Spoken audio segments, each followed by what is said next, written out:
What's going on, guys, and welcome back. Today we have a video sponsored by King Arthur Legends Rise, an upcoming squad RPG title from KABAM that takes you on a journey through an epic fantasy Arthurian themed world. Now guys, a new trailer for this game just dropped at the Summer Game Fest, and I've got to say, like, genuinely, it's crazy how good graphics are getting for mobile games. Like, I can honestly say that this is probably the best graphics that I've personally seen in a mobile game. Now, in this game, you can explore a massive interactive world. You can collect and upgrade legendary knights and warriors, and fight some fearsome medieval mythical monsters. Now, it is crossplay between mobile and PC, and pre-registration is available for this game now, with the launch date being announced soon. Now, I want to go ahead and walk you guys through, like, what is this game and what can you expect as far as, like, the story, the gameplay, and the characters. And I think we start there, right? It is going to be this RPG, so the characters do matter. And I don't know what I thought, if it was just like Merlin and friends, but truly, like, the models and the characters, they were impressive, and they were a lot more mature than I thought, if that's the best word for it. Players can build an ever-expanding party of knights, mages, rogues, and powerful iconic characters of the King Arthur experience as they journey through the Kingdom of Avalon. So outside your character being good at different aspects of the game, you'll be able to level them up and increase their stats. And then my personal favorite is to get them different equipment to help you along the journey. Now, this is a lot more in-depth than I thought at first. There's a lot of equipment out there. And what's cool is the relic system, which is essentially your weapon. Now, there are different elements per se, and each element is going to be specialized against a different kind of either element or monster. And so one character isn't like one-dimensional. You can change up their weapon and a relic and make them kind of suited for the situation, the map, or the boss that you're fighting. Now, again, if you're used to like RPGs and how they work, of course, you're going to have units that like specialize in tanking and taking in damage, or ones that can support your powerful characters like Arthur. You also have ones that are, good in damage of just widespread damage or single target. So again, there's a lot of complexity here, and if you've played these games before, you're going to kind of feel right at home. Now, to acquire the characters, it is going to have kind of the summon take, if you've seen that before in games. And, they do start you off with a lot of solid ones from what I have seen in the beginning phases of the game. And so, having Arthur right off the bat felt good. And again, like, I know a lot about this kind of worlds, but I was discovering a lot as I played, and kind of everyone I either summoned or got seemed pretty cool. Now, no good game is complete without a good story to boot, and it delivers. It's not exactly an open world, but it's more of like an overworld. The story mode is fantastic as you go and progress through a world map by completing different stories, and rather than being just mission-based, again, you're able to travel around.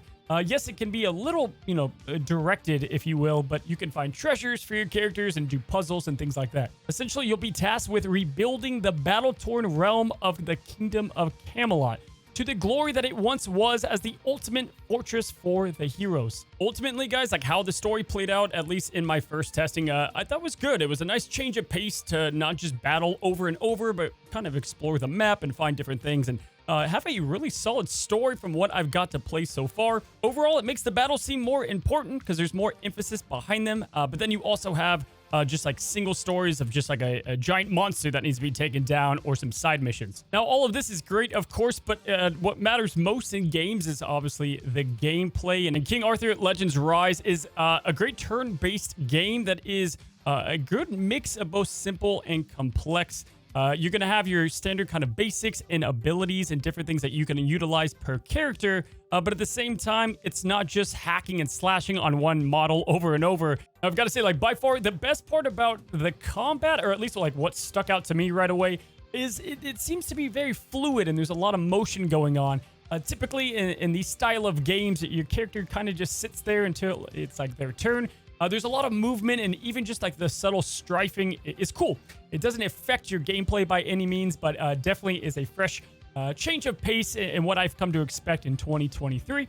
And of course, this is going to be a game where you utilize basic attacks and abilities. You can go and use a basic attack on an enemy, or you can wait and kind of get a charge-up system for your abilities and do something a lot more impactful.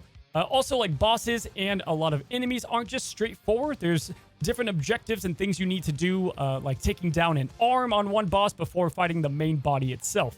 And that's what I loved, and I'm like excited to see as this game progresses, is you have your main story and you're kind of just taking down like a regular Smojo minion, but then there's these like epic kind of dungeon bosses and crazy things that was not prepared for. Personally, I'm just like a sucker for raids and taking on giant, combat creatures and stuff, and having a lot of strategicness to a battle itself to finally master it and then, reap the rewards. And so I know that's definitely what King Arthur is going to have in store, and that's what I'm excited for as the game progresses. So there's a lot of in-depth gameplay for those that want that side of things, but then it's very simple to operate as well for people that want a easier experience. And what's cool is I found this to be true even when just playing the game in the story mode. There's you can roam and find things yourself.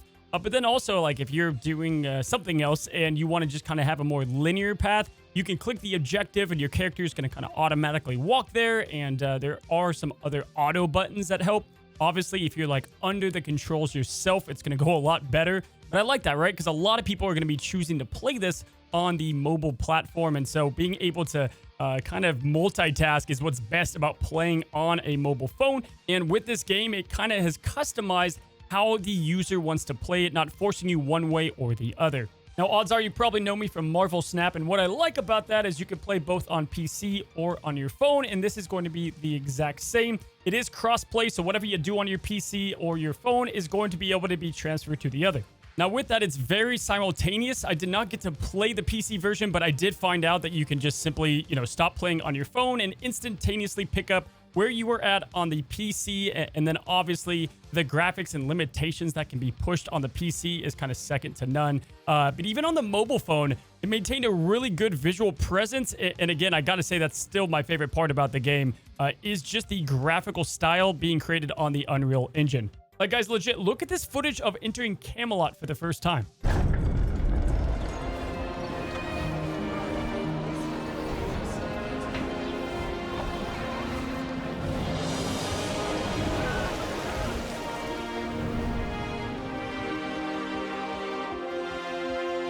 Just bonkers. So whether it's reliving the story, collecting characters, if you're into big combat, or just strategic gameplay and turn-based strategy, there's probably something for you, and there's still so much to be announced, a lot we don't know, and that's what's keeping me excited because the brief time I got to play was a great experience, and I'm excited to see what is to come from not only more trailers and kind of sneak peeks, but the game itself when it does release. Thank you guys for hanging out on today's sponsored video. And remember, pre-registration for King Arthur Legends Rise is available now with an official launch date coming soon. You can find all the links you need in the description down below, as well as a pinned comment. And as always, until the next one, we'll see you soon.